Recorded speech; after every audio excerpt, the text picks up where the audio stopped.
Nagkausap na kami ni Jonas. Sit down. I want you to listen to what he's going to say, ha? So what is it, Jonas? Napabago ba ni Daddy ang desisyon mo tungkol sa annulment natin?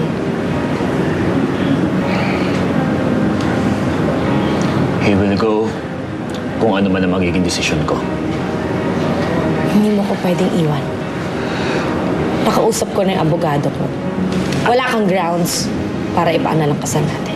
At nakausap ko na rin ang abogado ko. Kung magiging US citizen ako, makakapag-file ako ng divorce. Pero walang divorce dito sa Pilipinas. Kaya nga sa US ako magpa-file. At kikilalanin ng korte natin yon. At makakalaya na rin ako sa'yo. Jonas, kung gusto mo lang naman akong iwan, bakit hindi ka na lang mag-file ng legal separation?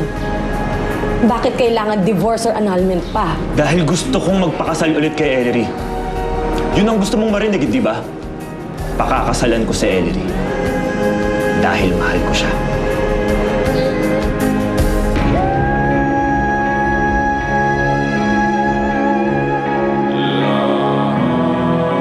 Kung nambababae ang asawa mo, the most that we can do is file concubinage. Pero kaya ko sila mahuli sa akto. At kapag nangyari yon, pwede ko na ipakulong si Ellery, tama? Gusto ko ulit na makasal kami ni Ellery. Bakit hindi mo sinabi sa akin na buhay pala si Ellery? Nung inaayos ko yung annulment ng kasal nyo, ang akala ko hindi na siya mabubuhay. Hindi ko ba nasabi sa'yo? Hindi mo na kailangang makipaghiwalay kay Bridget. Bakit? Dahil null and void ang kasal niyo at si Ellery pa rin ang asawa mo. Napanood mo ang mga nakakaantig na tagpo sa Kung Aagawin Mo ang Langit. Brought to you exclusively by Sunsilk with Nano Complex. New Ariel Stain Lift with Deep Clean Technology. Bear Brand Adult Plus.